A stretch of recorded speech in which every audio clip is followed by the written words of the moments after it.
অনেকেই হচ্ছে যমজ ফল এবং হচ্ছে মুরগির পেটে থাকা ডিম খেতে চায় না। একটা কুসংস্কারের কারণে অনেকের ধারণা এই রকমের ফল বা ডিম খেলে পেটে যমজ বাচ্চা হয় এর জন্য। তবে এটা আমি একদমই বিশ্বাস করি না এবং মানিও না। কিন্তু এই ধরনের ফল আমার একদমই খাওয়া হয় না, কারণ এটা আমার পছন্দ না। কেন যেন একটু ভয় লাগে, আবার তেমন একটা রুচিতেও আসে না এর জন্য। কিন্তু মুরগির ডিম খাই।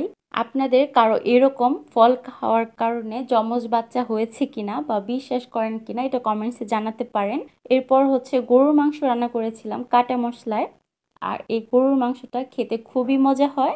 গরম ভাত, পরোটা বা পোলাওয়ের সাথে খেতে খুবই মজা লাগে। আর এটা রান্না করার জন্য প্রথমে হচ্ছে আমি 1 কেজি গরুর মাংস নিয়েছিলাম। আর এই গরুর মাংসটা চর্বি সহ রান্না করলে বেশি মজা হয়। শুধু ফ্রেশ মাংসটাতে তেমন একটা ভালো লাগে না। এর জন্য আমি চর্বি সহ মাংস নিয়েছিলাম। এরপর আমি বেশি পরিমাণে পেঁয়াজ কুচি দিয়ে দিব যেন এটার গ্রেভিটা খুব ভালো হয়। এরপর কাটা যে মশলাগুলি যেমন তেজপাতা, দারচিনি, এলাচ, কাঁচামরিচ, শুকনা মরিচ, তারপরে দিয়েছিলাম জয়ফল, জৈত্রী, সব কিছু দিয়ে ভালো করে হচ্ছে আমি এটা মাখিয়ে নিব। সাথে হচ্ছে লবণ আর হচ্ছে সয়াবিন তেল দিয়ে এটা হচ্ছে কয়েক মিনিটের মতো সেদ্ধ করে নেব। আর এই মাংস থেকে যে পরিমাণে পানিটা আসবে সেই পানি দিয়ে মাংসটা সেদ্ধ হয়ে যাবে। পুরো মাংসটা হচ্ছে একদম লো হিটে রান্না করতে হবে, এতে মাংসটা অনেক সফট হয় এবং সেদ্ধ হয়ে যায় এই পানিতেই। এর জন্য এক্সট্রা তেমন একটা পানি ব্যবহার করতে হয় না।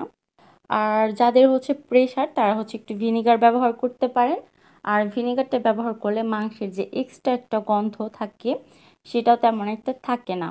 আর এই মাংসটা একটু সাদা করে রান্না করলেই বেশি ভালো হয়। এখানে আপনারা চাইলে টক দই ব্যবহার করতে পারেন। এই মুহূর্তে আমার বাসায় টক দই ছিল না, এর জন্য আমি ব্যবহারটা করি নাই।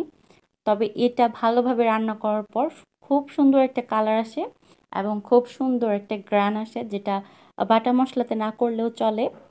এরপর আমি দিয়েছিলাম জিরা আর হচ্ছে গোলমরিচের যে গুঁড়া সেটা, যেন ফ্লেভারটা আরও বেশি ভালো হয় এর জন্য। আর এই মাংসতে কোনো রকম ঘি ব্যবহার করার দরকার নাই। আমি যেহেতু টক দইটা ব্যবহার করি নাই এর জন্য দুধ ব্যবহার করেছিলাম। আর এই দুধটা দেওয়াতে কালারটা আরও সুন্দর হয়েছিল। আর এটা নামানোর আগে শুধু হচ্ছে দুধ বা টক দইয়ের পরিবর্তে দুধ বা লেবুর রসটা ব্যবহার করতে পারেন। এটা তো খুব সুন্দর হয়। আর যখন কালারটা খুব সুন্দর হয়ে আসবে তখন হচ্ছে এটা আমি নামিয়ে নিব। মাংসটা যখন হয়ে যাবে তখন উপরে তেলটা ভেসে উঠে। আর এটা খেয়েছিলাম আমি নান রুটির সাথে। নান রুটিটা কেনা ছিল। নান রুটি দিয়ে খেতে খুবই মজা লাগে। কার কার এই মাংস খেতে ভালো লাগে মানে কাটা মশলায়, তারা হচ্ছে কমেন্টসে জানাতে পারেন। আর কেউ যদি কখনো না খেয়ে থাকেন অবশ্যই এটি ট্রাই করতে পারেন। এখন যেহেতু কোরবানি ঈদ, সবার বাসায় অনেক পরিমাণে মাংস আছে, এর জন্য আপনারা সব রকম রেসিপি ট্রাই করতে পারেন। যেটা ভালো হয় সেটা কমেন্টসে জানাবেন। আর ভালো ভালো ইউনিক ইউনিক কোনো মাংসের রেসিপি থাকলে অবশ্যই কমেন্টসে জানাবেন, আমি ট্রাই করার চেষ্টা করব। কারণ ভিন্ন রকমের খাবার রান্না করতে বা শিখতে আমার খুবই ভালো লাগে।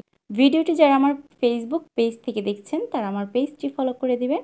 আর যারা আমার ইউটিউব চ্যানেলে দেখছেন তারা হচ্ছে আমার ইউটিউব চ্যানেলটি সাবস্ক্রাইব করে দিতে পারেন। ধন্যবাদ ভিডিওটি দেখার জন্য।